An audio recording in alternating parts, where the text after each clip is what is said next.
పెద్దవాళ్ళు అయిపోయిన తర్వాత ఫోన్ అవసరం. నాకు సెల్ ఫోన్ ఉంది, కానీ నేను ఎప్పుడు ఉపన్యాసాలకు వెళ్ళేటప్పుడు సెల్ ఫోన్ జేబులో పెట్టుకోను. After all heavens are not going to fall down.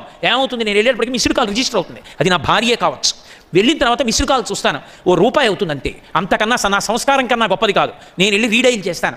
ఏమంటే ఎందుకు ఫోన్ చేశారు, ఉపన్యాసానికి వెళ్ళాను అందుకు నేను ఫోన్ ఎత్తలేదని చెప్తాను, మాట్లాడతాను. అంతేకాని ఉపన్యాసానికి వచ్చి సెల్ మాట్లాడడం, పెద్దలు మాట్లాడుతున్నా సెల్ ఫోన్ మాట్లాడుకుంటూ కూర్చోవడం, అర్థం పర్థం లేని మెసేజ్లు రిసీవ్ చేసుకోవడం నేను అడ్మిట్ చేయను. టెలిఫోన్ అనేటటువంటిది మన జీవితంలో అవసరానికి ఒక ఉపయుక్తమైనటువంటి పరికరం అంతే. అది ఎప్పుడు అవసరం, మీతో మాట్లాడవలసిన అవసరం, మీరు నిర్ణయాలు చేయవలసిన అవసరం మీరు పెద్దవాళ్ళు అయ్యాక. ఈ వయసులో సెల్ ఫోన్ ఉండవలసిన అవసరం ఏమిటి? సెల్ ఫోన్ కంపెనీలు అమ్ముకోవాలి కాబట్టి అవి ఎన్నైనా అట్రాక్ట్ చేస్తాయి, ట్యాక్స్లు వస్తాయి కాబట్టి గవర్నమెంట్ ఎంకరేజ్ చేయొచ్చు.